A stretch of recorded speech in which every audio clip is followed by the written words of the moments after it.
So many people are suffering from brain fog, weight gain, water retention, poor response to exercise, poor sleep, poor deep sleep, and they think that these are just consequences of aging. They're not. They're consequences of...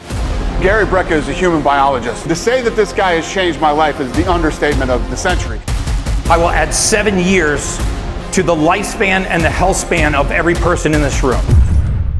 Of all the biohacks, I'm probably most excited about hydrogen gas and hydrogen water. Do you have a visceral impact? Do you feel different? No question. I think it's the most overlooked in all of biohacking today. We know that we can't change the pH of the body by drinking alkaline water. We can change the pH of the body by adding hydrogen gas. This is what I call the golden age of Healthspan. Why some people live to 120 and others are dead at 50. There's a reason, and we're going to be able to understand that and begin to impact that. Now that's a moonshot, ladies and gentlemen. Everybody, welcome to Moonshots. My guest today is Gary Brecka, renowned human biologist, biohacker, and longevity expert with over 20 years of experience on optimizing human performance and functional medicine. Gary and I are going to be talking about the technology that's available to you today in your home, in your life, to help you extend your health span and your lifespan. He's the co-founder of 10X Health Systems, past CEO of Streamline Medical Group, and the host of the Ultimate Human podcast. I recently visited him in Miami, got a chance to play with his toys. He is the kid with the most biology and ultimate hacking toys out there. We'll be going through it, what you can use today, what he does and when he does it. You're going to want to take some notes here and decide what you want on your Christmas list. All right, everybody, let's jump into our podcast on the technology you can use for optimizing your health and performance. Gary, welcome to Moonshots, buddy. I'm so excited to be here, man. I really am. Yeah, you know, it's I enjoyed being at your home in Miami. It was a technology showcase for sure, you know, and we're going to talk about a range of technologies that people need to understand are becoming available today that can help you, first off, understand what's going on inside your body and then how to improve it. And these are not technologies that are super expensive. They're not technologies that take a huge amount of time, but they are hacks and tricks and so forth. And I think we're going to start to see, especially as AI starts to play into this. I agree with this that. coming decade. You know, I'm imagining that when I come back to Gary Brecka's home in the next few years, you're going to be sitting there talking to Jarvis, and Jarvis Right. Jarvis is going to be picking up all of your sensors on your body and saying, Gary, hop in the hydrogen bath. I need some cryo. I need this. It's going to be, I mean, you can turn on your AI biohacker support system. Right. Right. Right. Yeah, I believe in that too. You know, I think everybody's excited about my biohacking habit except my wife because every single room in the house has got something in it. You know, I mean, I guess there are better things you could, or worse things you could be addicted to. Right. When I showed I don't up collect there, cars or anything like that. I mean, she was in the jacuzzi right Yeah. there. Anyway, at the time. Yeah, she was in the cold plunge. She was in the cold plunge. That's right. Yeah. Yeah. And but I think when I finally put the HOCAT machine, when I put the transdermal ozone machine in our master bedroom, she was like, "Okay, I've had enough of your biohacking habit." But it's amazing, you know. I mean, I have a childlike fascination with human performance and cellular biology and all of the technology. This bridge between artificial intelligence, technology, and human optimization. Yeah. And you know, there's some really fascinating technologies out there. Not all of them are very expensive either. That have significant impacts on our cellular biology. Yeah, and we're gonna talk about that. And I think this is what I call the golden age of Healthspan. This is the age of the Healthspan revolution. And I want people to understand what's possible today. And I think, you know, actually it's funny because you and Tony Robbins have been in both of your homes. Tony's a dear friend and a partner, and you've been there as well. And you've got the best toys on the planet. Yeah. But we just collect, you know, the right toys. You know, some people collect cars. You know, we collect biohacking devices. Yeah. Well, we'll chat about that. Now, What do we got here? And mine is colored red, and yours is colored blue. Yeah, yours just needs to be charged. Well, And mine I just thought maybe this telling me that it's charged. This is a reflection of my inner, Yeah, it didn't being. turn red when you grabbed it. This is hydrogen gas. I mean, probably of all the biohacks, under $30 a month, let's say, I'm probably most excited about hydrogen gas and hydrogen water. This bottle will run you about $250, but you can get tablets, these elemental magnesium tablets, and drop them in a bottle of water and create high part per million hydrogen gas. Yeah. But I think it's the most overlooked modality in all of biohacking today. So let's dive in there because, listen, I'm a scientist, I'm a physician, I'm a biohacker, and understanding fundamentally what's driving hydrogen's benefit, I'd love to understand it. Well, there are lots of studies, and I'll send them to you so you can link them in the show notes on hydrogen gas and its capacity to lower inflammation, improve circulation, to improve markers of methylation. There's a really interesting study that I thought it's probably worth mentioning in the Journal of Experimental Gerontology. It was published in November of 2021. And what was interesting about this study, and we could talk about a lot of the other clinical evidence for hydrogen gas, which is a very prevalent gas in the human body. It's harmless to human beings. It is an antioxidant, right? It actually donates electrons. But historically and evolutionarily, we have reduced the amount of hydrogen gas that is in our diets, that is in our gut microbiome, that is in our water.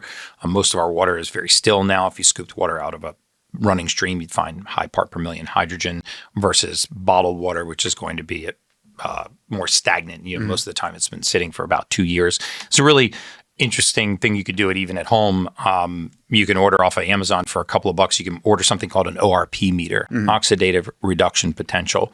You just go on Amazon, they're between 12 and 15 bucks. And this is a millivoltage meter that will actually measure the capacity of a fluid like water to either slightly cause oxidation or to reduce oxidation to actually and you want this number to be negative. The more negative the number, the more it has the capacity to reduce inflammation. And what you'll find is if you poured standard bottled water into here, it would have a positive ORP, meaning it's not reducing inflammation. It's actually causing some oxidation of about 150 to 200. The second you hit that button and add hydrogen gas, or you drop an elemental magnesium tablet in that glass of water and it effervesces into hydrogen gas, you'll see the ORP drop to negative 400, negative 500. And this study in the Journal of Experimental Gerontology back in 2021 actually looked at a 6-month placebo-controlled randomized group of— Is this about the acidification of your body, effectively? Yeah, it's about the acidification of your body. Exactly. Yeah. Because we know that we can't change the pH of the body by drinking alkaline water. We can change the pH of the body by adding hydrogen gas, micro bubbles of hydrogen gas to your water, because pH stands for the potential of hydrogen. It's a charge. If you want to change the charge in the body, you change the charge with hydrogen, or you can do it by touching the surface of the earth or laying on a PEMF mat and using a low Gauss current. But what's really fascinating is most studies will look at healthy populations when they want to study recovery or traumatic brain injuries or post-surgical recovery. This particular study looked at 70-year-old men and women over a 6-month period of time with some were just drinking regular water. The others were drinking high part per million hydrogen water. And I really encourage your readers or your viewers to look this study up. It's incredible. And they actually used well-known markers of methylation, one called TET2, tet-methylcytosine deoxygenase, to actually measure the impact on methylation. So cellular methylation, which is a marker of cellular metabolism, how well your cells are actually taking nutrients and converting them into the usable form. They measured choline levels in the left frontal lobe of the brain. They measured creatine levels in the right parietal area of the brain. They measured sit-stand ratios, so they found that it was an anti-sarcopenic. Measured several markers of inflammation, C-reactive protein, creatine phosphokinase, and others. And across the board, just simply adding hydrogen gas to the water improved all of these markers, including telomere length, which amazing. Was pretty astounding. So let me put some numbers against this. So how much hydrogen gas enriched water will you consume per day? So in the mornings, I'll use it instead of caffeine. So, a single tablet will get you to between 9 and 12 parts per million hydrogen. Some people can tolerate more than others. I drink 4 or 5 of those a day. 4 or 5 tablets? 4 or 5 of those tablets throughout the day, or 4 or 5 of these bottles throughout the day. It'll mitigate all of the effects of travel. If you want to do an interesting experiment, when you wake up in the morning, take 4 or 5 of these elemental magnesium tablets, 4 or 5 of them, and drop them in about half a liter of water, about 750 mLs of water, in room temperature. And about 50 seconds, they will effervesce, and those microbubbles will be in the water. And just drink that entire 750 milliliters of water, and just feel how switched on you are. Really? You are instantly switched on. You can feel the inflammatory cascade dropping. You feel more mentally alert, more clear, more cognizant. It sounds like I'm just trying to sell hydrogen water, but technically I am. I think of all of the biohacks that are out there. You got a red light bed. It costs $119,000, and elemental magnesium H2 tabs will cost you less than $1 a day. Yeah. And will completely change the trajectory. Listen, so, I am, again, an experimentalist, and do you have a visceral impact? Do you feel different? No question that you will feel different. The markers for sleep improved in the majority of these people. You found better deep and REM sleep. And, as we know, deep sleep is where we're detoxifying, our lymphatic system's active. REM sleep is where we're assembling memories and putting the cognitive actions of the day together with our subconscious and our learning. Talk to me a second about carbonated water. How do you feel about that? So CO2, I think, has the opposite effect. I haven't seen any studies on carbonated beverages having an impact on inflammation, cognitive function, joint pain. Are you warning people against using carbonated water? I think if you're going to drink water, you should drink still water with hydrogen. Okay. I think there's the two shouldn't even be in the same zip code. So I have not been, and I will go and run this experiment for myself. I'll link the studies, and I even have a hydrogen bath at the house. Yeah, I saw that when we were taking the tour, and in fact, the way you described it was such that if I have 20 minutes extra, I'm jumping in the bath. No question. So we'll show an image of this in a little bit, but this is a normal bathtub where the external hydrogen generator that's bubbling hydrogen into the water, and you're not consuming it; you're just bathing it. It's going right transdermal. So it's a hydrogen gas generator. You essentially fill it up with distilled water. Yeah. And what it will do is it'll take the distilled water, it'll break it apart, it'll throw the oxygen into the air, and it'll put the hydrogen gas. So I've got this up on the screen here. Yeah, that's it. That's the generator. That is an absolute game changer. I think if I only had a single biohacking device, it would be a toss-up between that and a red light therapy bed. And a good red light bed's going to cost you over $100,000. That'll cost you $7,000. So a hydrogen bath is $7,000. Yeah. And there are places where you can go and do this. What's the okay? I'm still trying to understand, as a physician and a scientist, how this is impacting me. Well, when you say something is an antioxidant, what does that mean? What does it mean when blueberries are antioxidants? Yeah, sure. It means that they're donating ions. Yes, it means that they're reducing the inflammation. So, and very specifically, if you can get hydrogen gas to go transdermal, which you can, you're affecting microvascular circulation. If you look at our circulatory system, a lot of people don't realize that 70% of our circulation is not actually done by our heart. Nobody has a heart that's strong enough to pump blood from the center of your chest to the tip of your toes through all the capillaries in your brain, your liver, your lung, your pancreas, your kidneys. The heart's circulating about 30 to 32% of the blood in our circulatory system. And the rest of it is done by an activity called vasomotion or vasomotor. It's almost, think of a snake swallowing a mouse, right? So it pumps the blood to the entrance of these very small capillaries, and then there's a wave-like peristaltic And you've motion. got these valves in your venous system that only flow the blood in one direction. Only flow the blood in one direction, and this vasomotor activity, again, like a snake swallowing a mouse, and the mouse never goes back the other way, similar to how our intestinal tract works. There's no pressure behind the intestinal tract. There's a peristaltic motion to the intestinal tract. And this is the first part of our circulatory system to be compromised. If you think of 70% of our circulation is microvascular, and it needs a vasomotor or vasomotion activity in order to function, you could improve 70% of your circulation if you were able to affect vasomotor activity, which transdermal hydrogen will. Oral hydrogen will do the same thing. So I want to put some numbers on this again. So you said, okay, run the experiment, have 3/4 of a liter of water, put in 4 or 5 of the tabs, down it, see how you feel. Instead of coffee. Next time you have a hangover, take 4 or 5. I don't drink, but if you drink and you get a hangover, or you just have a headache, you have a migraine, you have a headache, you feel brain fog, and you need to be awake, take 4 or 5 of those H2 tabs, drop them in water. You can get them at drinkh2tabs.com. Okay. Like I said, it's less than $1 a day. It's one of the reasons why I'm so fascinated by it. And drop those in there and just drink that 750 milliliters of water, and I promise you, the worst of all headaches or worst of all hangovers will be gone in 10 or 12 Amazing. minutes. So having done that, what do you do during the day? Do you continue this level of consumption? Yes, just a single tablet in 12 to 16 ounces of water. I drink the Mountain Valley Spring water. It comes in the bottles. Yep. So it's, I think, As do I. 750 mLs is half a liter. You can get the big liters too. Just put a single hydrogen tablet in there and just sip on that throughout the day. I'll take 4 or 5 of those throughout the day. It's an absolute game changer. Hey everybody, Peter here. If you're enjoying this episode, please help me get the message of abundance out to the world. We're truly living during the most extraordinary time ever in human history, and I want to get this mindset out to everyone.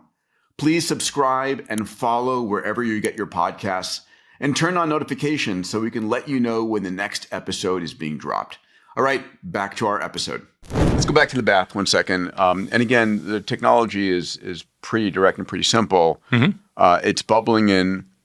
You described to me a few of the athletes that you've treated, and it's been a game changer for them. So who comes in? Why are you saying jump in the bath? How long in the bath for, and what's the impact?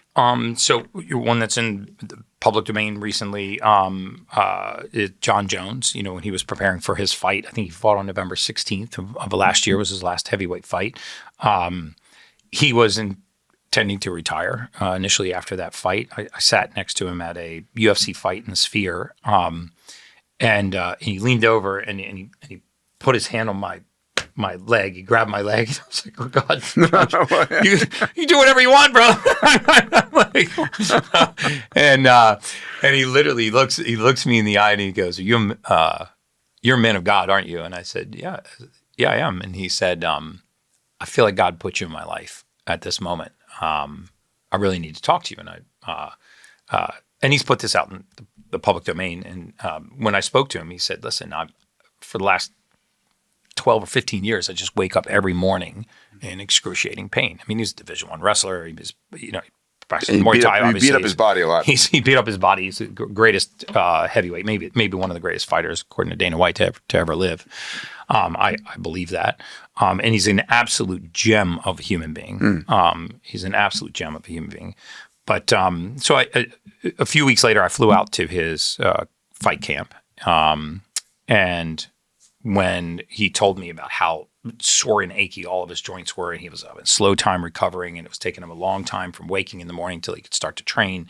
And he was only training 5 days a week, not 6 days a week. So he's taking 2 days off on the weekends. I introduced hydrogen water to him. So you're thinking this is whole body inflammation? This is the whole body inflammation. If you think about where we get inflammation, the majority of this is going to focus in the areas of the most compromised blood flow. So ligaments, tendons, bones, cartilaginous surfaces, joints, areas where the musculotendinous insertion, that area where you don't have a lot of blood flow. You don't get a lot of soreness in your muscles if you're used to training, but you get a lot of joint soreness, and you get a lot of tendon and ligament soreness, and you get a lot of chronic inflammation in those areas. Well, if you can get hydrogen gas, which you can, to go transdermal and reduce that inflammatory process and improve circulation, which I'll also give you the links to some of the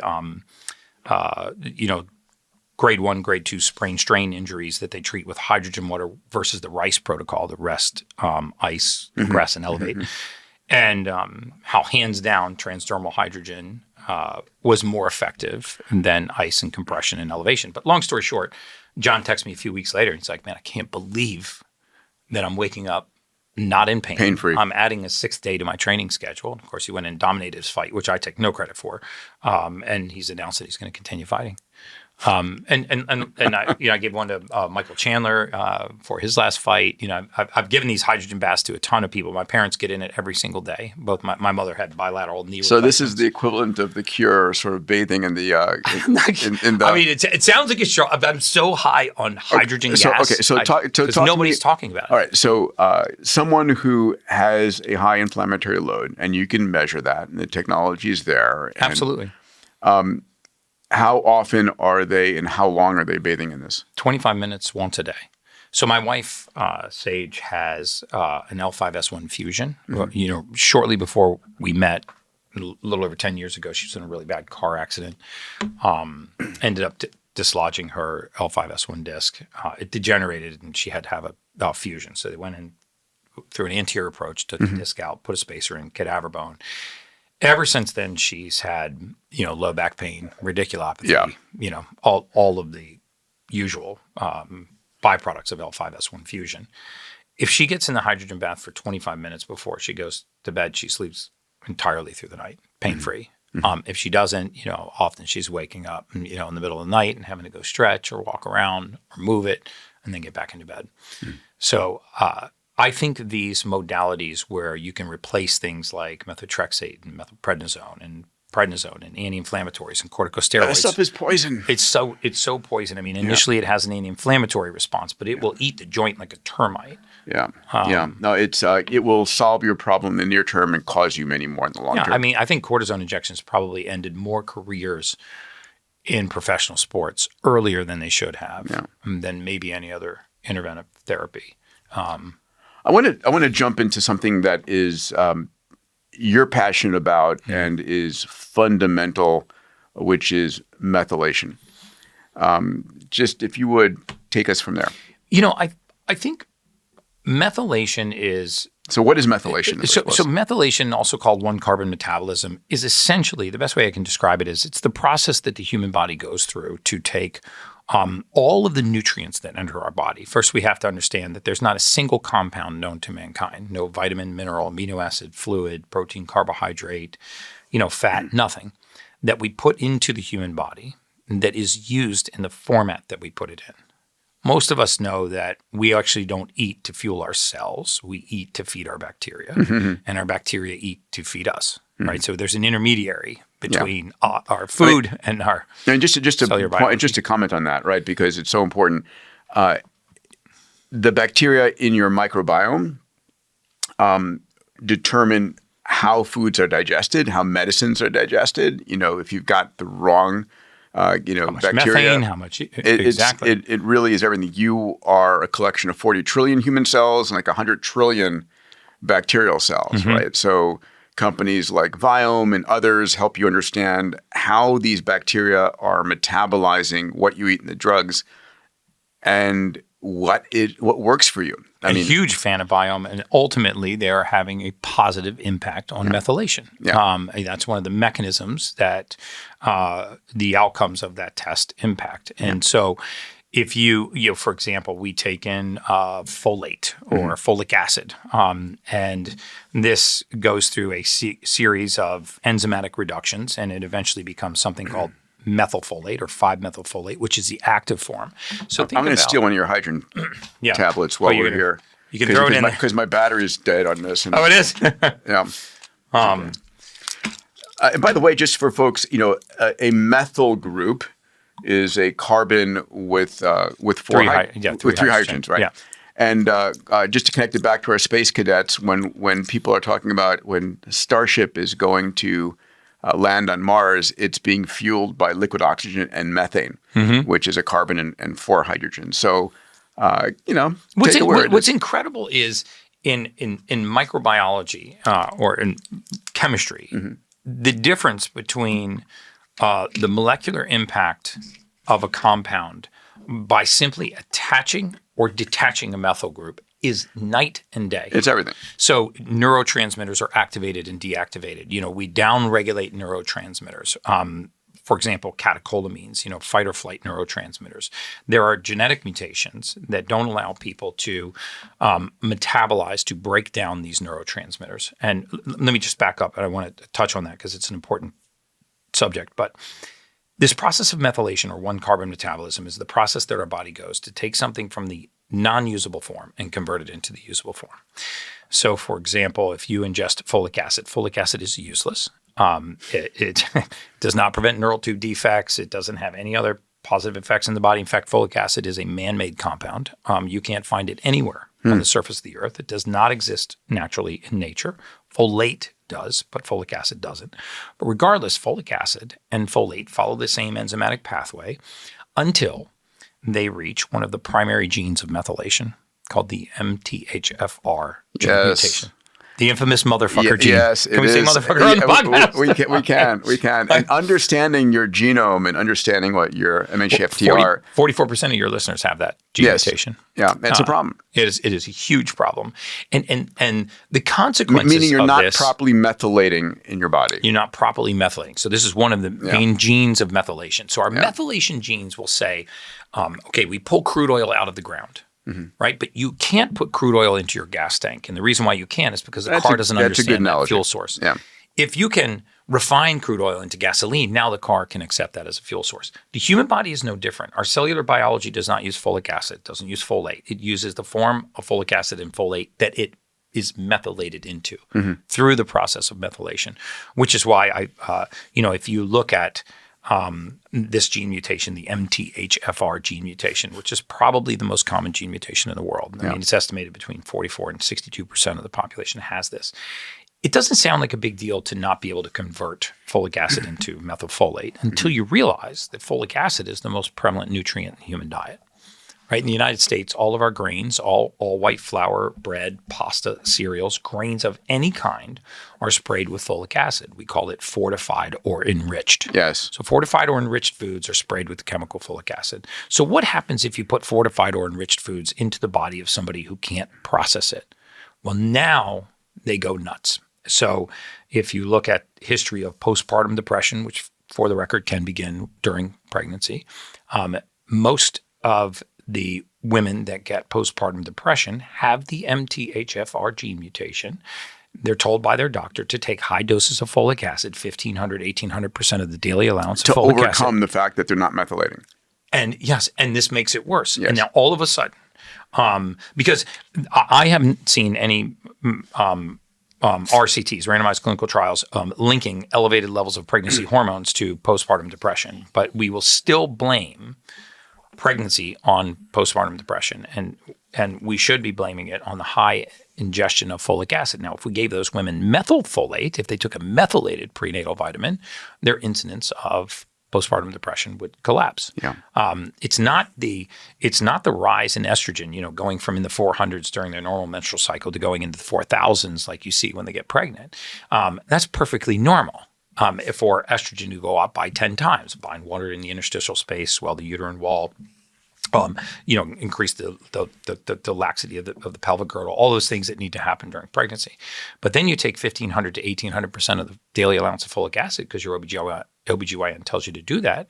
And the next thing you know, you're going nuts. Anxiety, anxiousness, depression, racing thoughts. I mean, there's so many people listening to this podcast right now that have that gene mutation, or they have a genetic mutation called COMT, C-O-M-T, which is another bad one for women that have had hormone testing done. If they've ever had what I think is the gold standard of women's hormone testing, which is called a Dutch test. It's a multi-hour urine test. Yep. On that test, you will see this genetic mutation, COMT, catechol O-methyltransferase. And the reason why this particular gene of methylation is important is because it determines a number of things. It determines how rapidly or how slowly you break down catecholamines. And why that's important is that a rise in catecholamines is anxiety. Yes. There are so many people that are suffering from anxiety. And you hold on to it. And the point is that no one's told them what it is. No. If you ask 15 practitioners what is anxiety, they will describe the characteristics of that condition. It's a fear of the future. It's a sense of impending doom. It's a sense of fear without the presence of a fear. Well, that's all of the things I'm feeling. What's causing it? Mm-hmm. And the majority of people that have anxiety cannot tell you. It's not like every time I step on a crowded elevator and I'm claustrophobic, I have a panic attack, or every time I walk to the edge of a 30th floor balcony and I'm afraid of heights, I have a panic attack. These are people whose anxiety comes and goes seemingly without a trigger. I promise you, you should be investigating that gene, COMT, because you may be a slow to break down, to downregulate these catecholamines, these fight or flight neurotransmitters. And as they rise, they do three things. Number one, they create a wakened state. And so someone could be sitting, having a podcast, just like you and I are right now, in a very safe room with our friends right outside the door, and just all of a sudden be kind of overwhelmed with anxiety. Yeah. And now what they're going to try to do is relate it to their outside environment. Maybe I'm afraid they're going to try to rationalize Peter's it. going to ask, or, you're going to rationalize it. Yeah. And they're going to try to rationalize it by looking at a cluster of symptoms outside of their body.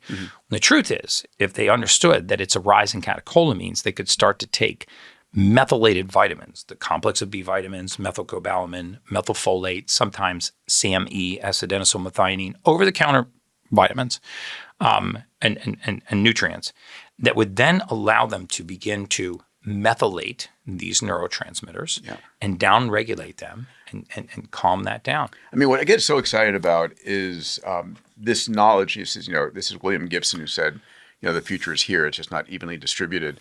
And I think I think that all of this knowledge and cheers to hydrogen water. Take a sip. Yours of is higher part per million than mine now. I'll enjoy it. But I think what's fascinating is going to be we're on the brink of a moment in time when all of this knowledge is knowable by anybody. Not because they happen to listen to this podcast or they've happened to listen to the Ultimate Human Work and media platform that you've built, or your books or my books. It's because they've turned on their AI health system. I agree. And that system, I mean, when you're born, you had 3.2 billion letters that guide your life it's your software for the rest of your life, unless you do a CRISPR therapy That's right. or a gene therapy. It's there. And so that plus the, hundreds of subdermal and wearables that are being developed will be able to know at any one moment in time what is your physiological state and how to optimize it. And so, I've been having this argument recently. Let me take my sip of hydrogen water here. By the way, I happen to agree with you. I think the greatest intersection for humanity is the intersection of artificial intelligence, big data, and early detection. And specifically with respect to methylation, I mean, these are 300 billion independent metabolic transactions going on at any given moment. And AI can make sense out of it all. And we, meat sacks on our own cannot. I've been having this debate with a number of, shall we say, more old school physicians and scientists that are in the media right now saying, no, you will not make it to 120. No, we're not going to bend the health curve. And they're absolutely positive. And the equivalency for me is the individuals back in the 1890s saying, no, humans will never fly. No, we'll never go to the stars. Well, it was the Wright brothers that said mankind will never fly from New York to Paris. It's amazing. It was the Wright brothers. Yeah, I recently did a podcast with Neil deGrasse Tyson, and we were talking about 30-year increments of human technological progress. And we were talking about the Kitty Hawk flight, and then Wilbur Wright goes, no, you're not making it.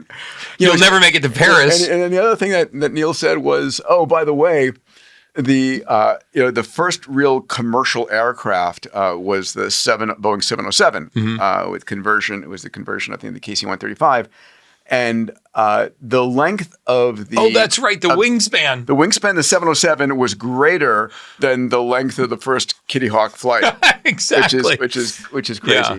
And we are living in a world where, yes, our history does not necessarily project what our future is going to be. And my basic premise, Gary, is we are running billions of chemical reactions per second in 40 trillion cells in your human body, and we've never been able to understand that. But AI will enable us, and there is fundamentally a reason of why aging takes place. It's not this random thing. I agree. Why some people live to 120 and others are dead at 50. There's a reason. and we're going to be able to understand that and begin to impact that. Right. Yeah. And I think what AI is going to do is because we all know it's multifactorial. It's not just methylation. It's your detoxification pathways and your transsulfuration pathways and how many mycotoxins you're ingesting every single day, which we're doing a great job of here in the United States. We actually just dropped to 66th in the world in life expectancy on December 6th.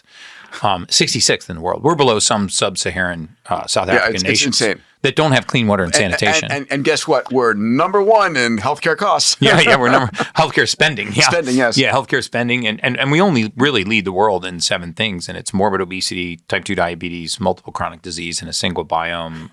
Proud to be an American. Infant mortality, maternal mortality, and what is it? Type 2 diabetes, if I didn't mention that one. But it's astounding how much we spend and the outcomes that we're getting. But I do agree with you that, aging is multifactorial. Methylation is absolutely a process, a part of it. Whenever I speak to crowds of people or on stages, I'll put up this horrifically confusing chart of methylation, right? It's like, it literally looks like somebody took, colored spaghetti and threw it against the wall. and it shows all of these intricate cellular processes. And the only reason why I show that chart is I tell people to look at it for a minute. And I say, look at this chart. And this is what's going on inside of your cellular biology 300 billion times every day. Every time we turn over roughly 300 billion cells a day. And this is happening 300 billion times a day. Now look at this chart and try to find a chemical, try to find a synthetic, try to find a pharmaceutical. You won't find any of those things. What you find on that chart are vitamins, minerals, amino acids, nutrients, and Lego blocks. Yes. And so when you start to deplete certain vitamins, minerals, and amino acids, when you start to pluck them out of that chart, you can see that the system goes haywire.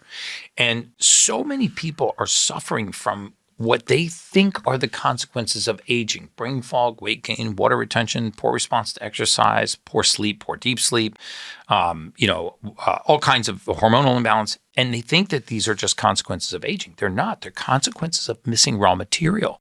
It is astounding what happens to human beings when you just give their body the raw material it needs to do its job. In plant physiology, we believe this, right? If anyone had a leaf rotting in a palm tree or a tree in their yard and a true botanist, a true arborist came to their house, they wouldn't even touch the leaf. They would core test the soil and they would say, you know what, Peter, there's no nitrogen in this soil. And then they would add that nutrient to the soil and the leaf would heal. Human beings are no different. When we deprive the body of certain raw materials, people get diagnosed with mental illnesses or mood disorders because they're low on serotonin. But serotonin is methylated from tryptophan, which is a simple amino acid. And in order to methylate tryptophan, the amino acid, into serotonin, which happens in the gut, about 90% of our serotonin in our bodies is in our gut. And if you don't have it here, you can't have it here. It travels up the vagus nerve. But what happens in the gut is deficiencies in amino acids and deficiencies in the complex of B vitamins that cause this methylation process to occur, to convert tryptophan into serotonin or to convert phenylalanine and tyrosine into dopamine.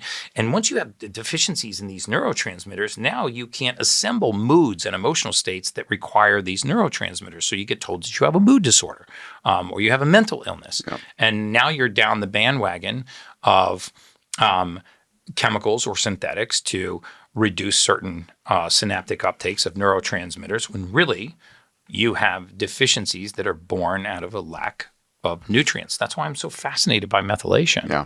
And of course, methylation of our DNA is also how we control what genes are on and what genes are off. Yeah, it's also how we know that genes are not necessarily our destiny. They might be our predisposition. I love this slideshow. Let's turn to some of the fun toys in your bedroom and your incredible penthouse apartment. So this is a red light bed, and there are a multitude of them. And like you said, this typically will run you $100K or so. Right. Talk about this. So I'm a huge fan of red light therapy. Let me also tell your listeners, you don't need to run out and spend $100,000 on a red light bed. you can Google around and There are red light panels. There are red light panels. There are smaller red light beds. There are other ways to get red light. You can usually find a clinic in your area that will allow you to use these things on a membership basis, or at the very least, you can expose your skin to sunlight because we are very photovoltaic beings. You and I were sitting here in Southern California. And we were both outside, like just soaking in the sun. Yeah. Well, we just did it just now. I know, yeah, exactly. And so I always. So what do you think? What do you normally when someone says, "Hey, why? How often are you hanging out in a red light bed? How long? And what does it do for you?" 10 minutes a day, every day, 7 days a week if I can. I have it in a separate room in the house, and I have this sort of pattern that I go through. I wake up in the morning, brush my teeth, splash water on my face. What time do you wake up? Between 6 and 6:30 latest. Usually trying to be up with first light. Yeah. So I'm really intentional about trying to get first light. In fact, we're out in LA now, and we rented an Airbnb, and I actually found a ladder behind the Airbnb.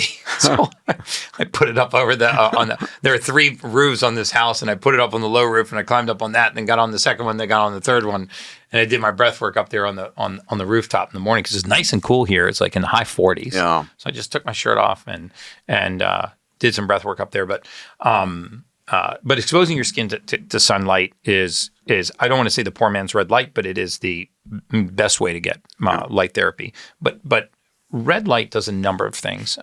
There are a number of therapeutic wavelengths. First of all, light can be very damaging or can be very therapeutic in the body. If you look at the light spectrum, starting with something like X-ray, which is light, these are very damaging.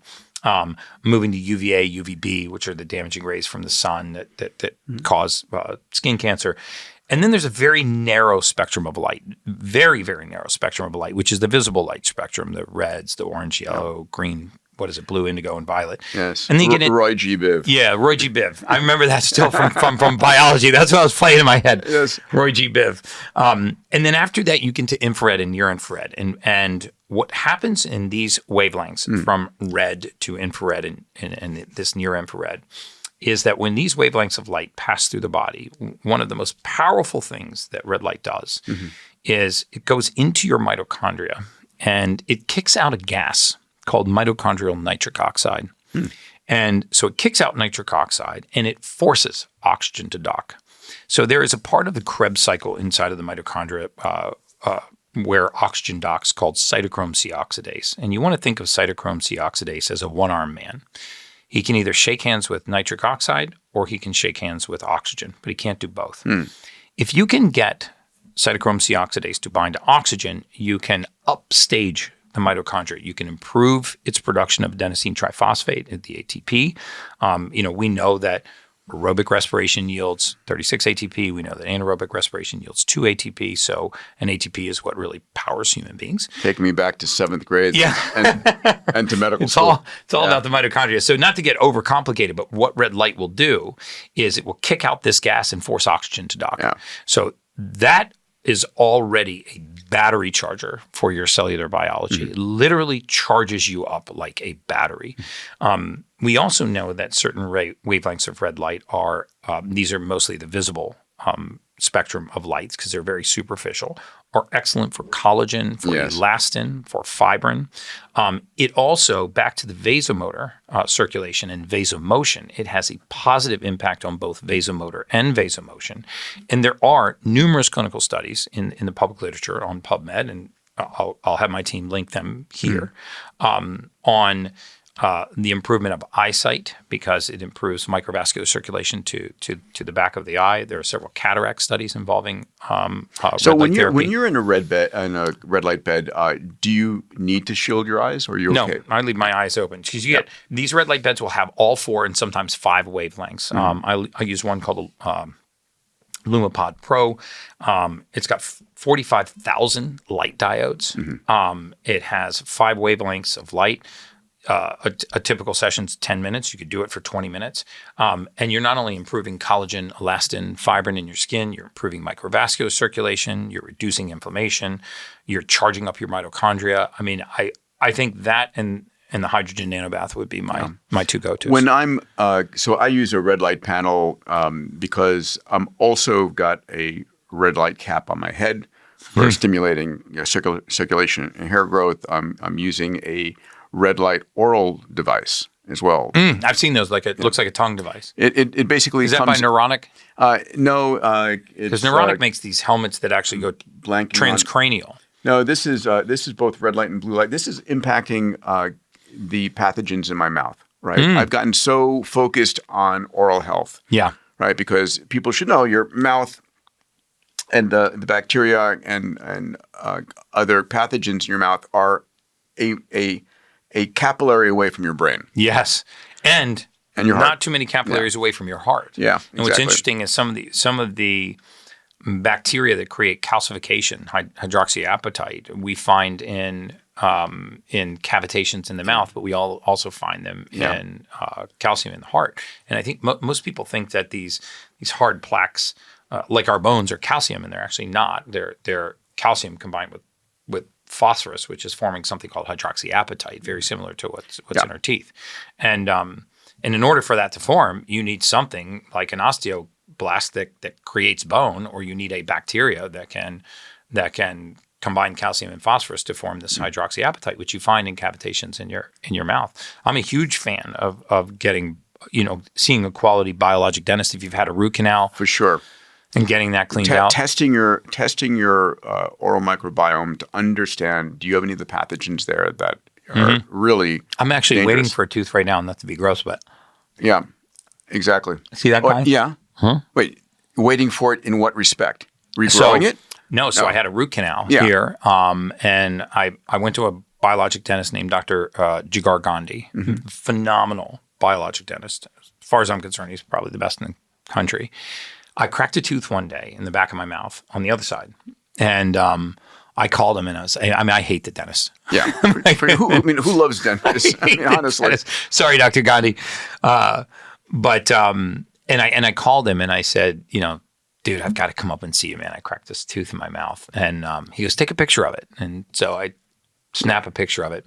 And he goes, oh, that's your 19th tooth meridian. He goes, do you ever get left anterior shoulder pain? No shit. And I swear to God, I did a whole podcast with him. I was so fascinated by it because I'm pretty woke to what's going on in the wellness bar. I watch everything goes in my mouth. I'm in red light. I'm drinking hydro. I'm doing all this stuff. And I go, that's weird. I actually do get left anterior shoulder pain. I thought it was like a bicep tendonitis or something. It wasn't enough for me to go to the urgent care or something. And then he said, do you ever get left lower lobe lung pain? He was that specific. I go, dude, you are freaking me out. Whenever I do HIITS cardio, I have a catch right here in my rib. I just thought it was like a runner's cramp or something. Yeah. And then he was super freaked me out because he said, does your left toe ever go numb? No, come on. I right hand to God. And it didn't go numb, but it would tingle and itch. And my wife used to tease me because I would take my shoe off and I would itch my big toe, and then I would put my shoe back on, or I'd be talking to somebody and I would just tap it. Yes. And because it would feel like it was going numb. And he goes, yeah, that's your 19th tooth meridian. And he sent me this chart and it mapped to the meridian. He's like, yeah, you had a root canal in that tooth. And I was like, I did actually. And he said, come up, we'll do this cone beam x-ray. We'll check for cavitation. So I went up and they did this 360 x-ray. He actually found several of them, but two of those were in root canals. Yeah. And I posted this on my Instagram because I was so fascinated by what he was able to predict by this meridian. And then when he took my tooth out, there was this little balloon on the bottom of the tooth. This is getting gross. So if you're squeamish, caution for the viewers. Yeah, caution for the viewers. He took I go, what is that? He goes, oh, that's a cavitation. That's a pus-filled sac with bacteria and parasites. I said, no way. I have no pain. I have no symptoms. I have no inflammation. I have no gum bleeding and nothing. No. So he pops it, puts it on a slide, and we dark field it in his office. And I posted this video. You could see my macrophages going after the parasites and going after the bacteria. I mean, I was horrified by it. And so he cleaned it all out, ran red light in there, put platelet-rich fibrin. Yeah, let's just stop right here and tell people the health of your mouth is so critically important, right? So you're 50, what now? 54. 54. I'm 63. And I wish I had started paying attention even earlier in my life. Yeah. It is, people ignore it. They go to the dentist because they have to. When they have that's fine. But there is so much more that you could be doing in terms of using an electric toothbrush. I have a device flossing. I actually have a device. It's called Proclaim. I don't know if you know this. You go in, your mouth gets scanned, and it's a mouthpiece that has a jet in between every single tooth. And so it is like high energy, high speed water pick flossing in 30 seconds. You put this in your mouth. I love it. You put this in your mouth. I know. You put this in your mouth. You bite down like you would a mouth guard, and like this whole container of water just gets pumped in through all of those, and your mouth is cleaned. So, wow. I mean, it's amazing, right? And then there's another product. They changed the name recently, which is a toothbrush with a very similar structure, but it's with all of these brushes that you basically chomp down on it, and it brushes everything. So, I mean, I remember I knew Jeff Bezos 45 years ago, and when he was purely a space cadet before Amazon, and then he and I reconnected, and I was talking to him about XPRIZE and space and all. And one day I said, "Hey, is there any chance you can come and speak at this event?" This is like 20 years ago.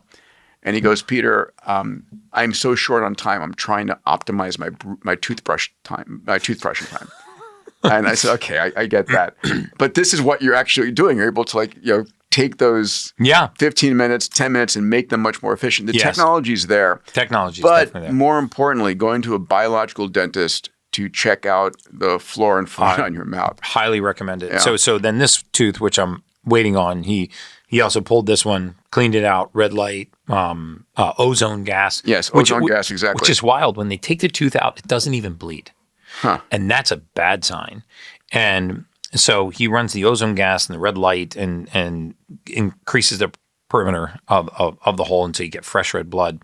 Then he packs your own platelet-rich fibrin in there, your own platelets, and he puts the stitches it shut. The bone grows shut, and then he puts the I believe it's a porcelain implant. I mean, he doesn't use any metal. And now I just got to go back up and have the tooth put on there. Yeah. But I think it's one of the best things I ever did, and I just can't believe that just flew by me. But he also uses red light, not the full red light bed, but he uses those red light. It was about 13 years ago. I had my two kids, my two boys, and I remember at that moment in time, I made a decision to double down on my health. Without question, I wanted to see their kids, their grandkids, and really, during this extraordinary time where the space frontier and AI and crypto is all exploding, it was like the most exciting time ever to be alive. And I made a decision to double down on my health. And I've done that in three key areas. The first is going every year for a Fountain upload. Fountain is one of the most advanced diagnostics and therapeutics companies. I go there, upload myself, digitize myself, about 200 gigabytes of data that the AI system is able to look at to catch disease at inception. Look for any cardiovascular, any cancer, any neurodegenerative disease, any metabolic disease. These things are all going on all the time, and you can prevent them if you can find them at inception. So super important. So Fountain is one of my keys. I make that available to the CEOs of all my companies, my family members, because health is the new wealth. But beyond that, we are a collection of 40 trillion human cells and about another 100 trillion bacterial cells, fungi, viri. And we, don't understand how that impacts us. And so I use a company and a product called Viome. And Viome has a technology called metatranscriptomics. It was actually developed in New Mexico, the same place where the nuclear bomb was developed, as a biodefense weapon. And their technology is able to help you understand what's going on in your body, to understand which bacteria are producing which proteins. And as a consequence of that, what foods are your superfoods that are best for you to eat? Or what foods should you avoid, right? What's going on in your oral microbiome? So I use their testing to understand my foods, understand my medicines, understand my supplements. And Viome really helps me understand from a biological and data standpoint, what's best for me. And then finally, feeling good, being intelligent, moving well is critical, but looking good. When you look yourself in the mirror, saying, I feel great about life is so important, right? And so a product I use every day, twice a day, is called OneSkin, developed by 4 incredible PhD women that found this 10 amino acid peptide that's able to zap senile cells in your skin and really help you stay youthful in your look and appearance. So for me, these are 3 technologies I love and I use all the time. I'll have my team link to those in the show notes down below. Please check them out. Anyway, I hope you enjoyed that. Now back to the episode. Let's jump into saunas. I just bought a portable infrared sauna, which is, the size of a chair that I can hop into. You just kind of zip it up. You zip it up. But I mean, this is a full-on sauna. Talk to me about your sauna practices. So sauna is one of the best ways to activate your detoxification pathways. If you talk to any functional medicine practitioner where they're trying to detox somebody from anything, mold, mycotoxins, pathogens, bacteria, metals, they will tell you that sauna and sweating, both infrared and near infrared, both infrared and dry sauna, has to be a part of your regular routine. So I'll usually put a liter of fluid through myself after I get out of the sauna. I have a dry sauna. I actually have my parents who've been staying with me for several weeks. I met them. Yeah, you did. That's right. They were there when you were there. They're still staying with me. So Captain John Brecka and Judy Brecka. Mom has bilateral knee replacements. And Dad had a very bad boating accident years ago, which left him with hemiparalysis on one side of his body. So both of them are rather deconditioned from a physical standpoint. And so I was following Dr. Otto Warburg's work in multi-step oxygen therapy, or EWOT, exercise with oxygen therapy. And since it's difficult for them to get their heart rate up, I'll put both of them in the sauna and I'll run a nasal cannulus under the door and they'll just breathe high ppm oxygen for about 20 minutes. And the difference in their cognitive function, even immediately after getting out of the sauna, they would both tell you is night and day. My mom's a chatterbox, and so is my dad. You just feel clear and clean and cognizant, awake. So my wife and I do sauna regularly, and now how long? How many days a week? 20 minutes, minimum 3 times a week.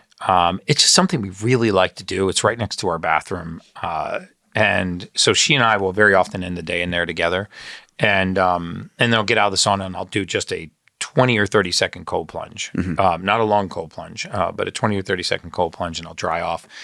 And, that's proved to be quite a little sleep hack for me. People could do it with a contrast shower too, a hot shower followed by a cold shower, especially if you're one of those people that ruminates. If your environment quiets and your mind wakes up and you have ruminating thoughts, or you just replay the day, or you go through your grocery list and all of that. But sauna is excellent for detoxification. And steam room? So steam room is if you had to choose between sauna and steam room. If I had to choose between sauna and steam room, I would probably choose sauna, and here's why. I think most commercial steam rooms are not filtering the municipal water when they bring it into the steam room. So you're vaporizing chlorine gas, fluoride gas, microplastics, pharmaceuticals, polyfluoroalkyls, these PFAs, which are very, very high in the municipal water supply in Miami. So unless you are certain that they are running that through preferably like a forged stage reverse osmosis filter or some other type of micron filtration, which I do at the house, I don't trust a lot of steam rooms. So my preference is not to breathe vaporized fluoride and chlorine, but it can be even more effective at heating the body up than sauna. Remember, water is 29 times more thermogenic than air. Yes. And what you mean by that is its ability to take away or provide heat. Yeah, that's right. Like you can die in 72 degree water. Heat capacity. You can't get hypothermia in 72 degree air, right? Your body can maintain the temperature gradient. So I have both steam and sauna, but I actually use a reverse osmosis and charcoal filter when it comes to the house. I saw the closet. Yeah, and then I have another step down filter. Like, I'm such a psycho. And then that's a cold plunge. That's one of my favorites. Here's the thing about cold plunging. There's no evidence that I've seen that colder is better or longer is better. 3 minutes minimum, 6 minutes maximum. 50 degrees Fahrenheit is plenty. You get a peripheral vasoconstriction, which drives all the blood into the core, liver, lungs, pancreas, kidneys, up to the brain. You also get a really interesting activation of brown fat, which is different than white fat. It's our thermostat. Essentially exchanges a calorie for a measure of heat. So you mean to tell me that when I get cold, my body's going to use calories and turn it into heat? Yes, there is a cost to having your body temperature return to normal. Let's not forget, if you're in 50-degree water and you get out and you're in 70-degree air, your body's still going back to 98.6. So how does your body continue to raise your temperature? There's a cost to that. It's not free, and the cost is calories. Increased caloric expenditure, and so brown fat turns calories into heat.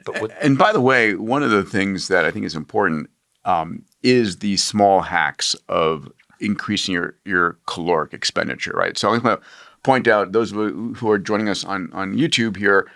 Gary's wearing this beautiful little vest that looks like it's just a normal vest, but it's a 10 pound or 10 kilograms? It's 10 pounds. 10 pound vest. 10 kilograms I'd probably notice, but 10 pound vest. And I tried it on and it really felt, slightly heavier. Yeah. It was like, it feels kind of snug. Like if you ever use a weighted blanket, it feels good. And you said that your estimate on your particular muscle mass and caloric expenditure that you're thinking wearing this during the day. Close to 600 calories if I wear it for the which full is 10, 12 hours. Which, like I said, it's a Big Mac. It's significant. Yeah. Just I don't say wear a weighted vest and get a Big Mac. But, I'm a big fan of rucking too. Yeah. And I've got I think it's Rogue, where you put the plates in the front and the plates in the back, but it kind of hangs over your shoulders. That's actually a large commitment. This was super easy. Super bulky. These guys at Aeon, AION, I think they pronounce it Ion.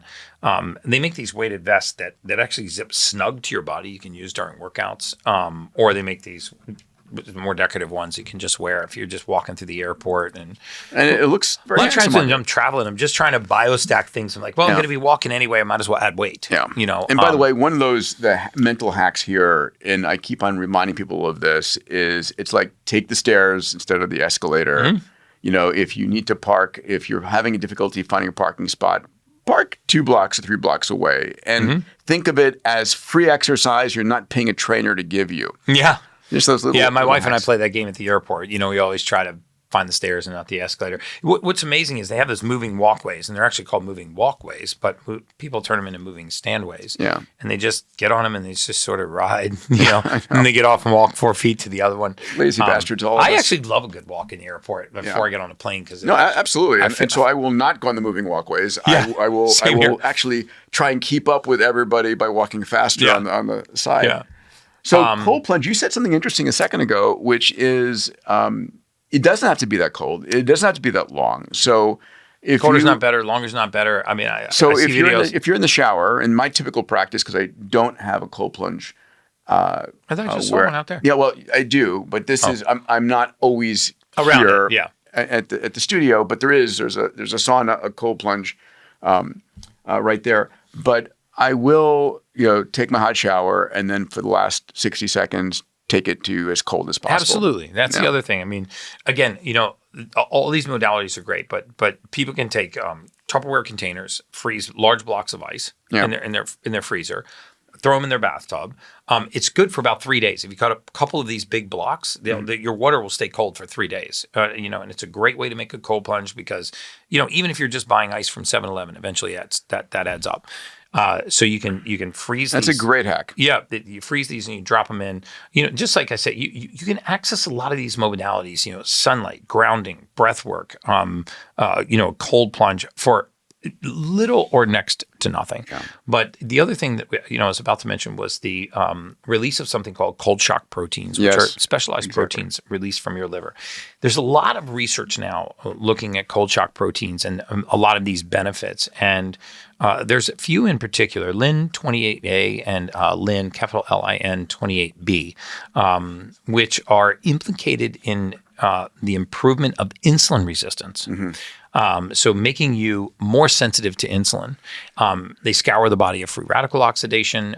There's some evidence that they improve protein synthesis, the rate of muscle repair.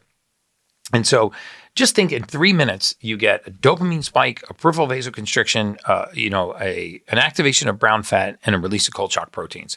3 minutes and get out. Yeah. I mean, and that's why you feel, I call it my drug of choice, because you feel so good for so long. Yeah. And you don't have to get into 35-degree water, and you don't have to go for 12 minutes. I see people online, going underwater with snorkels in 37-degree weather. That's a macho move. I'm like, man, that's just not a good idea. Your brain's only this far inside the surface of your skull. All right, so I want to talk about hyperbaric oxygen because I've seen and heard miraculous results and mixed results. And I'll tell you where that's coming from. And so there's a therapeutic level and a hobbyist level. Right. So let's talk about this. So this is a hobbyist version. I actually have one of these soft shell chambers. 1.3 atmospheres? It goes to about 1.3, 1.4. The hobbyist will go around 1.3 atmospheres, which is good. But as I've gone deep down the rabbit hole of hyperbaric, and I'm sold on hyperbaric, I'm actually building my podcast studio inside of a hyperbaric right now. I love that. So middle of February, I'll have the first ever podcast studio inside of a hyperbaric. So I'm coming back on your show. If you're on The Ultimate Human, we're going to be doing it in a hyperbaric. But if you look at the majority of the research on hyperbaric oxygen therapy, it's done at 2 atmospheres or greater. Yes. What I found, sadly, is that most of the soft shell chambers will borrow that research. Yes. As outcomes for soft shell chambers. Now, I have a soft shell chamber. I'm not shitting on those guys. But it mimics deep sleep. It can actually be not a replacement for, but an adjunct to, poor sleep. My wife, all the time, she does not get a good night's sleep. She'll wake up and she'll go spend an hour in the hyperbaric, breathe 92 to 95% O2 through a nasal cannulus, and then you are switched on. If you've ever done hyperbaric therapy, even at 1.3 atmospheres, you feel amazing after you get out of there and you've been breathing that oxygen. But the compressed gas at 2 atmospheres, and I've just started to go way down the rabbit hole in hyperbaric oxygen therapy. I have one of the top experts in the world coming to the house to help me design some protocols because my concern is that I become adaptive, right? And, we can adapt to altitude. We could also adapt to hyperoxemia. Sure. And I also use hydrogen tablets to offset the oxidative, free radicals from hyperbaric. Which is one of the questions I was going to ask, because you're driving oxygen, which is an oxidative force into your body. Yeah, it is an oxidative stressor. And so, but the hydrogen gas offsets that. So I do another one of those hydrogen bombs, 4 or 5 of those H2 tabs. I'll drop those in water. I'll put down 750 milliliters of water, and then I get in the hyperbaric. And man, I'm telling you, you feel like you took a limitless pill. You're so cognizant, so clear, so awake, so alert. It comes very close to mimicking deep sleep. And so if you're sleep deprived, hyperbaric, it's excellent for wound healing. It's excellent for circulation. It's excellent for cognitive function. I put both of my parents in a hyperbaric chamber. I'm super excited about the podcast studio because this will have, AI cameras. I don't know why you don't sleep in there. Michael Jackson used to sleep in one. Yeah. Well, he's not doing so well right now. He's not doing so good. But interestingly enough, I was in Israel. I met the team that did that's where all the good research comes work, out of, right? Yeah. And good cognitive function work. Yeah. And a whole slew of different repairs. Like if you've had a stroke, if you've had any kind of neurodegenerative disease, it really is stimulating neuronal growth in an amazing fashion. But my concern is their work is premised on a significant amount of time in those hyperbaric chambers. And, I'm going back to Jeff Bezos's, I'm trying to optimize my toothbrushing time right now. Well, that's why I built the studio in the hyperbaric, because I was like, I don't have 90 minutes. Not everybody can do that. I don't know that I have an hour. And if I had an extra hour, I don't know that I would spend it like this. I wouldn't either. Yeah. I wouldn't say, hyperbaric would make my if top 3 God modalities. forbid I should have had a stroke or something, then I'm all in. It's like getting 100%. your Or if, post-surgical recovery, this is also one of my favorites. So HOCAT, what's a HOCAT stand for? So that's a hyperthermic oxygen carbonic acid transdermal therapy. So it's a mouthful, but basically a HOCAT is transdermal ozone. Okay. So ozone can be infused into the bloodstream transdermally. I'm a huge fan of ozone, mold, mycotoxins, metals, glyphosate. I remember during COVID, one of the many physicians I went to, effective therapies. I had IV. You take my blood out, circulate it with ozone, and then put it back in. Yeah. So there's multiple ways you could do ozone. You could just take an ozonator and put the air into a syringe, and you can hang an IV bag below the level of the heart, allow the blood to drain into a sterile IV bag, and then add the ozone gas to the IV or to the blood. You'll see the blood go from like a Cabernet wine to a bright red as red blood cells take up that oxygen. And then you can infuse that back in. Now, ozone's O3, so there's an oxygen. It's an O2 oxygen. It is the ultimate oxidator. It is the ultimate oxidator. And that third oxygen molecule is one of the most reactive species known. It's like a missile to free radicals in oxidation. Yeah. And so, we happen to live in the mold capital of the world, in Miami. And so I don't think I've seen anything as effective for mold toxicity as ozone. And then you can do what's called 10-pass ozone, which is where it's pulled into a glass vial and agitated with ozone and put back in and pulled out and put back in. There's a very advanced form of ozone called EBO2. I haven't heard about that. So EBO2 is extra blood corporal ozone. But it sounds actually what I did during COVID. If it had a filter, that's what it was. Mm-hmm. So essentially the blood comes out. It comes out of one arm. It goes back in the other arm. It comes out. It goes through a filter. Mm-hmm. And this is a filter that's designed to remove BPAs, these bisphenols.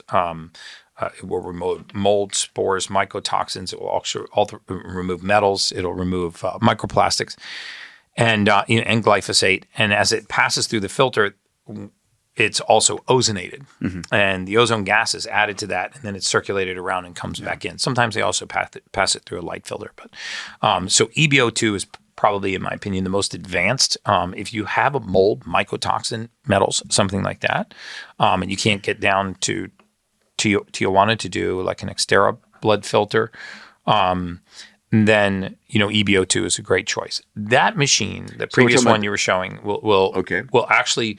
So what that does, those doors close. They close around your neck, and it will steam you up like a steam room, and then it will release ozone gas into the chamber. First, it releases CO2 gas. CO2 is carbon dioxide is the main vasodilator in the human body. People think it's nitric oxide. It's not. Nitric oxide is actually a caustic gas because it competes for oxygen.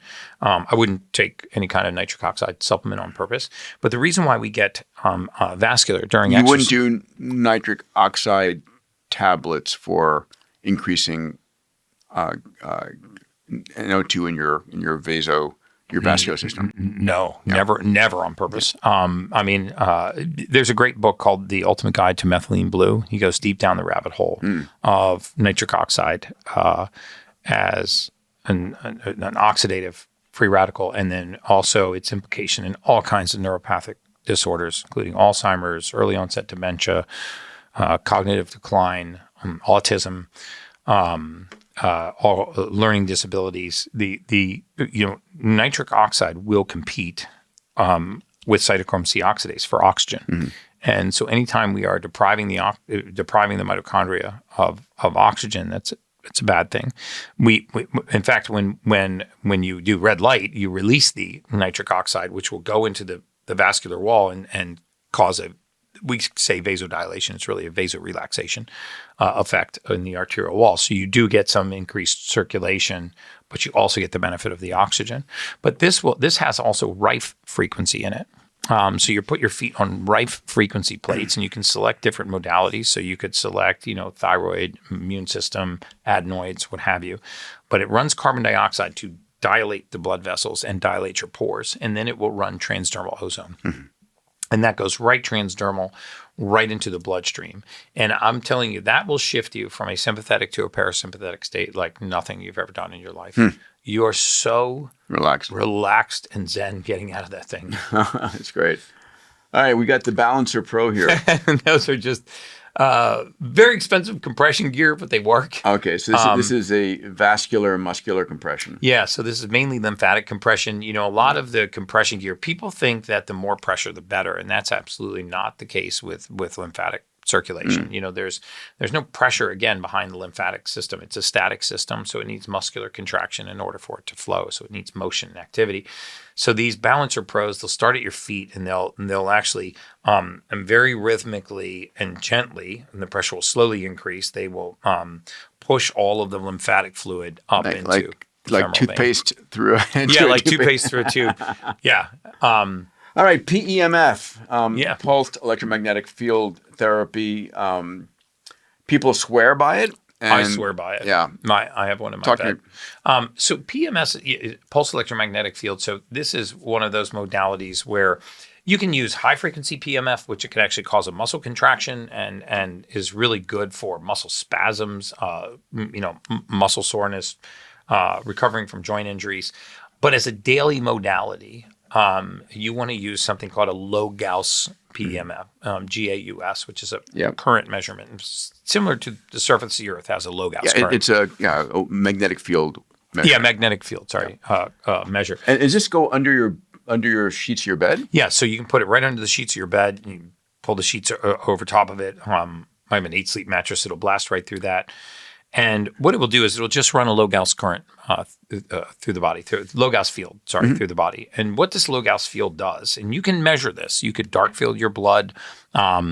You can, just like you can measure the outcome of red light bed, you can actually do nitric oxide strip testing before you get in and when you get out. And you can prove that your red light bed is working. You know, you get in, before you get in the red light bed, just put a nitric oxide test strip in your mouth, which you can get for like $6 on Amazon. It'll be like a pale pink. Yeah. And then you'll lay in the bed for 15 or 20 minutes, wait about 10 or 15 minutes and do it again. And you'll see that your nitric oxide levels nice. I'm going to do that. I have those bedside. Yeah. But what this will do is repolarize the surface of your cells. So I think they call it rouleau when the red blood cells start to stack and stick together. When cellular surfaces have similar charges, they repel. When they have opposite charges, they attract. Everywhere that they touch, you lose surface area to exchange with the outside environment. So now you're comparing this cell's capacity to eliminate waste or repair or detoxify or regenerate. So what a pulsed electromagnetic field will do is it will restore that surface polarity. And you can see this pre and post PMF. By the way, you can see it pre and post grounding as well. People think that grounding and earthing is like voodoo science. It's not. Yeah. If you can't, if you don't have the budget for a PEMF mat, take your shoes off and touch the surface of the earth. Yeah. What is one of these set you back here? So this one will run you about $5,000, okay. But it really works. If you look at the coils, they go from the top to the bottom. Yeah, from the top and so to the I have a 8-sleep mattress, and this goes underneath It'll go right under the 8-sleep because the 8-sleep. The thing I love about the 8-sleep, there's no EMF in that. It's just the coils in the bed. I get markedly better sleep when I use the 8-sleep too. And again, like you, I'm just trying to condense time. Like, how can I biostack these? I can lay down. I can run pulse electromagnetic field, which is mimicking. This will be on my buy list after this. Yeah, for sure. And then the 8-sleep. But these low Gauss current mats are phenomenal for restoring cellular polarity. Mm-hmm. Fantastic. I'll just add a few of these. I'm usually wearing a continuous glucose monitor, and it's not. It drove me crazy when I wore CGM. So it's for no other reason than to gamify what I eat. That's basically it. Have you gotten used to seeing what? Yeah, so it's my game is, and so I'm not wearing it today. I should have, but the battery ran out 2 days ago. I've got a stack. I moved out of my house because of the fires. Wow. Oh yeah, no, I was on the edge of the Santa Monica and Pacific Palisades. So the house is now, I've been out of it for 3 weeks, and we have remediation to get all the smoke there out. Anyway, long story short, so a lot of my stuff is there, but I wear it simply to see how low I can keep my blood glucose from spiking throughout the day. I mean, that's basically it. And it's fun to see that and fun to play that game. Yeah, and do you see what happens if you eat high glycemic carbs? Yeah, and things and like it's that? like it's like it's just not worth it. It's interesting, right? Because I will say, okay, if I eat that, I'm going to spike it, and I'm not going to be happy about that. So it just creates a hack. Yeah, it's like we'll talk about the Oura Ring in a second, which I'm wearing, and the only an Oura Ring is not going to help you get to sleep better, but at night when I'm going to sleep, I know so I've pretty much given up most alcohol. I'll have like a sip of red wine, something like that. But if I should ever drink a glass of alcohol, my Oura score will plummet. Or if I go to sleep, so true. If I go to sleep late, it will true. plummet. So CGM for me, it's super easy, fun, gamify what I eat. Here's the Oura Ring. I got last night in preparation for you. I got like one of my high scores at 95. You did? Nice. Yeah, so one of the things that's interesting, that's what I get here. That's great. What time did you go to bed? I went to bed at 8:45 p.m. And I tell you, that is everything. It is everything. It's how everything that we discussed. Yes. Matters little compared to sleep. And it's like when I go to sleep impacts everything for the rest of the day. And I used to be a night owl where I'd be up till midnight, 1 or 2 o'clock, and my wife and my friends like, you don't go out and party with us. Well, it's yes, true, but I get up at 5 and I write. And so last night I got an hour and a half of REM and an hour and 15 of deep sleep. You get up and you write or you ride, you said? I write. Oh, you write, yeah. I write. It's like my first 2 hours are mine. So good. But the Oura Ring doesn't give you good night's sleep. It does gamify the fact that if I eat too late, if I drink too much water too late, I have to get up and urinate. If I go to sleep too late, it's like I'm going to have a shitty score in the morning. Yeah, you know that if you eat too close to bedtime, if you drink at all, any of those things. Yeah, so I get a sleep score on my 8 Sleep mattress as well. My 8 Sleep always gives me hundreds, and my Oura Ring is a harder grader. Yeah, same with Whoop. They're usually within. I wear a Whoop. I actually am charging it right now. Yeah. I think Oura and Whoop both do the same thing. You can disconnect the Bluetooth at night, and then it will upload in the morning, which I like. Yeah. But the 8 Sleep is always slightly better than my Whoop, but it usually is not demonstratively. It's like 96, 97, 96, 98. I feel like it grades on a higher curve. Okay.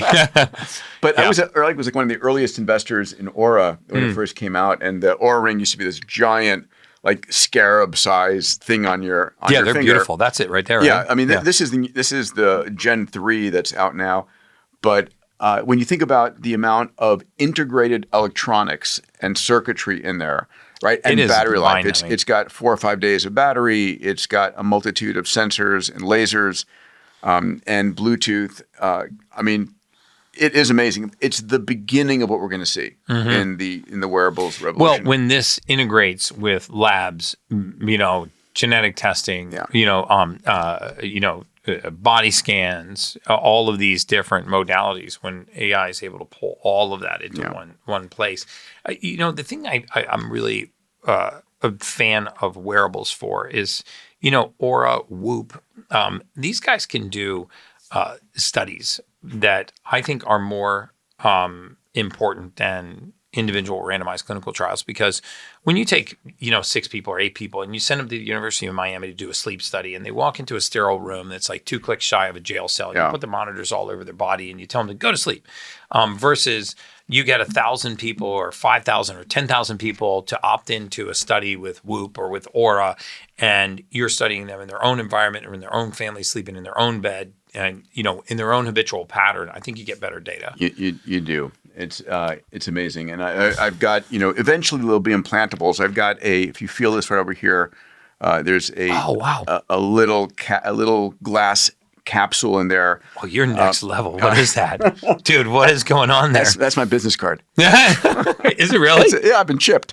Really? So I was on stage. I was in stage in Amsterdam at a Singular University event, and the guy was there showing the future of implantables. This is like, God, 12 years ago, really early on. That's how long that's been? Yeah, it's been in there. And so it's a non-bioreactive glass, and inside is a near field reading device, so a NRF. And it's like when you chip a dog, and you can read, that's what this has my business card on it. But That's eventually it will be measuring everything, not on the surface, but subdermally. And so these are coming. My venture fund, we've invested in a number of these. Really? These Yeah, areas. that's so fascinating. Tonal. I love the device for its ease of use, and it's all about consistency. It's all about consistency. I use an in-body. I mean, I love the devices. Oh, to measure your... Yeah, and again, it's gamified. So last year, I focused on adding 10 pounds of mass, muscle mass, and it was like consistency in the gym, 5 days, if I could 6 days, creatine, 150 grams of protein because I weigh 150 pounds. And it was like just measure to play that game. Yeah. And you have to want to play the game. Yeah, and you also have to enjoy it, and you got to have you got to have trackable things to track it like this. Yeah.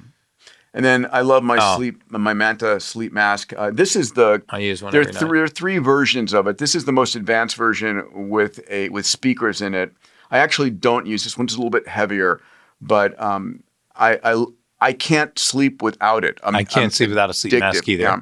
I also use I don't have it on the list here, but a mandibular advancement device.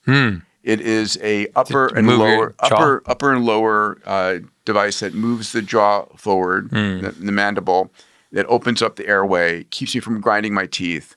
And the Oura Ring, the Manta, the H-Sleep, those are my sleep kit. You're like I am, just throwing as many hacks as possible. But it's like I travel with this stuff. Yeah, I do too. And my slippers. When I got my slippers, I'm at home. And that's, we talked about the H-Sleep cooling mattress.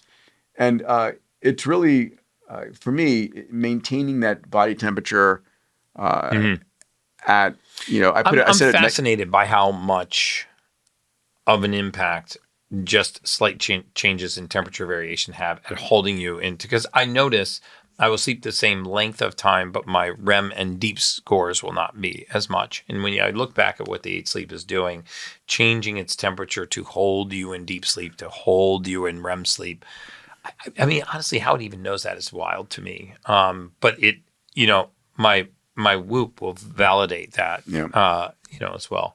And people should know on your sleep, there are two important phases, right? There's your deep sleep, which typically occurs in the first half of your night sleep cycle. And your deep sleep is where your lymphatic system is clearing proteins, toxic proteins in your brain. And if you have to choose, deep sleep is, I think, more critically important for our long-term health. REM is where you're consolidating memories, and REM will typically occur at the later stage of your sleep cycle. So if you are getting good deep sleep, but you wake up 4 hours after you start, you might get an hour. I try and get at least an hour of deep sleep and at least an hour of REM sleep is my goal. And it's hard to control that. The only way I control it is no alcohol, no food for a couple hours before, and getting asleep early. And when I do that, I'm typically get into that great cycle. But if I wake up after a shortened sleep, the deep sleep's there, but the REM has been eliminated. Yeah. So, I'd like to wrap with a conversation on a technology that we're both passionate about, which came out of DARPA, called Xterra, and their filter. I'm going to have Xterra on stage with me at the Abundance Summit. This year for the first time. So every year at the Abundance Summit, which I hold in March, I've got a day on AI, a day on exponential technologies, a day on moonshots, a day on longevity. And this is the first year that I'm really going from a focus on diagnostics to a focus on advanced therapeutics. I mean, the tech to enable you to extend your life and to really cure, prevent diseases is finally coming online right now. I'm a huge believer in the Xterra. Yeah, the so Seraph talk about 100. it, please.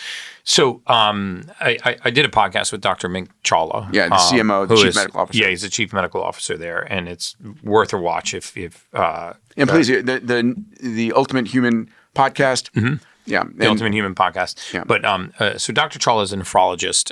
He was an ICU septic specialist. You know, one of the challenges in ICU is that people get sepsis.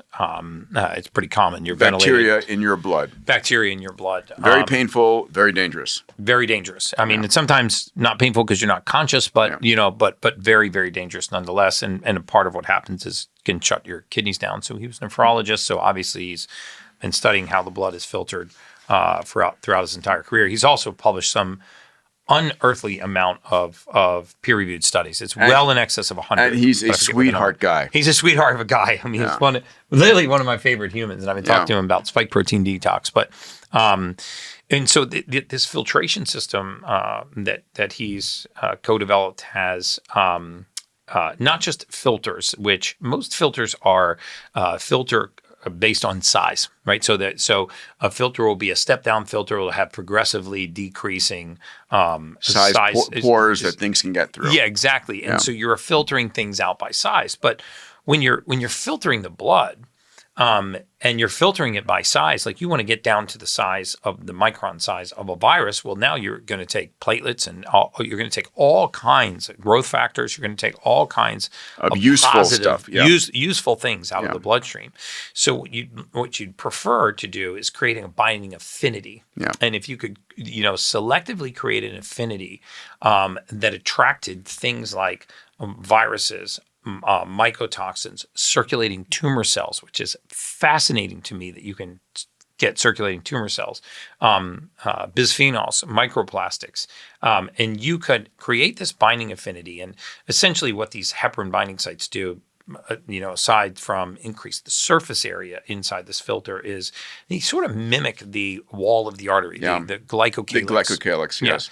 Yeah. And so, which a lot of pathogens have a natural affinity for it because that's how you leave the blood and enter the tissue. The way when he was speaking at my longevity platinum trip, he said, listen, you typically have these things that are circulating through your blood, and if they're trying to attack you, they need to attach to the surface of the blood vessel and then enter through that. And our blood vessels are coated with this glycocalyx, this large protein structure. And he built this filter. He calls it the Sephora? Seraph filter. And the number I remember, it's a tennis court size surface area of this glycocalyx protein that your blood flows through. And so if your blood has any kind of viruses, and we are constantly building up these viral loads. 1,000%. I mean, crazy. We were talking before the podcast, and I'm a big fan of this sort of emerging viewpoint that aging is this process of immunofatigue. Yes. Immunoexhaustion is what immunoexhaustion. Yeah. So it's, the immune system is just fighting on too many fronts. Eventually we're sort of micropoisoning ourselves to death. We're bathing our cellular biology in this toxic soup. Even those of us that are trying our best not to. And if you could filter these pathogenic compounds, including a lot of the inflammatory compounds, out of the bloodstream, now all of a sudden you give your immune system a leg up. So mold, mycotoxins, viruses. They have some really interesting data on long COVID, and 27 million people report suffering from long COVID. They can filter long COVID out of your blood in 2 or 3 filters. It's incredible. Which is astounding. That gives somebody their life back. It does. And the way I think about it is the following. We are living in this world of embedded with viruses, and we might get a CMV, we might get a Epstein-Barr virus, shingles. All of these viruses, and they don't go away. They're embedded in your cell, in your DNA, and they flare up. Literally wound into your DNA. Yeah. And it turns out your innate immune system, your natural killer cells, are there and they have two primary functions. One is they're looking for cells infected by viruses and killing those cells. Mm-hmm. The other one is they're looking for cancer cells. Mm-hmm. The same Circulating natural killer tumor cells, yep. And if you are bombarding your body with these embedded viruses that you're getting, and you get a cold, and you get COVID, on top of that, you exhaust it to the point where it cannot battle on all these fronts. Right. And so when you put one of these filters and you literally are taking the blood out of your body, you're filtering it over this tennis court size of glycocalyx, all of those pathogens, circulating tumor cells, pathogens get pulled out, and you return it to your blood. And then your immune system is like, it's a field day. We're gonna go sweep up all the guys that are left. Yeah, I think it would be a great treatment to do before you did biologics. So if you were doing stem cells or exosomes or a natural killer cell treatment or one of the other advanced biologic treatments, to actually have a clean slate. Yes. One of the things that we do for athletes and other folks that are leaving the country to go do stem cell treatments is we say, well, let's take 10 weeks and really get your blood as clean as we can, right? Let's lower. You don't want to hit your body with stem cell treatments if you've got any kind of cancer in your body or anything that the stem cells could activate a continuous growth. Yeah, and not only that, you don't want to do it if you have, hyperinsulinemia, but, a lot of pro-inflammatory cytokines or very high C-reactive protein, high homocysteine. These, stem cells have an affinity for inflammation, and you want the inflammation to be in the areas where you need the stem cells to go to work, not just sort of dispersing once they get into the bloodstream. Yeah, buddy. Tell everybody where they can find you. My first and last name, just at Gary Brecka on Instagram, or at The Ultimate Human. My podcast is The Ultimate Human. Yeah. I have a community. I write a free newsletter every week. I write challenges and guides. I host free challenges about every other month, cold plunge challenges, breathwork challenges, whole food challenges, gut challenges, all kinds of things. And people go through a community, with a community, go through that challenge together. Mm-hmm. I have a paid community that's $97 a month. I do 4 private podcasts a month with that community. Do a lot of one-on-one, Q&As, bring lots of special guests on there. I've had Dana White, Jelly Roll, Stephen A. Smith, lots of fun folks on our challenges. I have a free challenge coming up in February, which is my morning routine challenge. Nice. So we're going to go through the science of morning routines, the science of circadian rhythm. I stay with them for 3 days. We're actually measuring sleep scores. It's a really, really cool, fun, active, engaged community. And, listen, if you want to make a change in your life, doing this with a community is the number one way to do it. Yeah. For sure. And that's what we're trying to do or that's what we are doing at The Ultimate Human, is just building a community, and we call them the Ultimate Human VIPs. So you can go to theultimatehuman.com, read what it would be like to become an Ultimate Human VIP. So I'm back in Miami at the end of February. The FII Summit is happening down there. Yeah. I'm coming through to play with your toys. Let's do it, man. Round 2. Buddy. We'll do a podcast in the hyperbaric chamber. Oh, I love that. All right. Awesome, Peter. All right. Great. Do well, my friend. Thank you. Take care, everybody. Live healthy.